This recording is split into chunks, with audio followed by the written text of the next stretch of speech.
Со надпреварите од првото коло започна новата сезона во пинг-понг Суперлигата во машка конкуренција. На стартот од сезоната штипски шампион ФА беше сигурен против тимот на Крива Паланка 2007 со резултат од 4-2.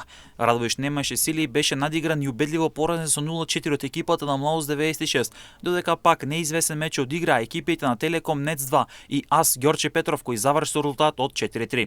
Во првото коло беа забележени уште две високи победи. Екипата на Струмички Естарион со 1-4 славеше над Пелагонија, а пак Крива Паланка без проблеми со 4-1 го доби Вардар. Во однос на првото коло во првата лига екипата на Берово 1 со 4-0 го доби Берово 2. Пелистер беше преселен за Дебар Мало со 4-0, Телеком Нец со 3-4 загуби од Куманово, а пак Младост 1-4 го доби Тимо на Рисови, додека пак екипата на Борец Тим со 4-1 славеше висока победа над Студент. Во однос на втората лига екипата на Прилеп со 4-0 го доби Кочини, Младост 96-2 со 4-0 беше подобар од Хепи, Мара Лопка со 4-1 славеше висока победа над Патриот 1, а пак екипата на Саса со 4-2 беше подобра од Патриоти 2. Во рамки на второто коло од првиот турнус екипата на Прилеп го доби Хепи со резултат од 4-1. Младост 96-2 беше подобар од Кочини со високи убедливи 4-1. Мара Лопка славеше над Патриоти 2 со резултат од високи 1-4, а пак Саса немаше сили за Патриоти 1 и загуби со високи 1-4.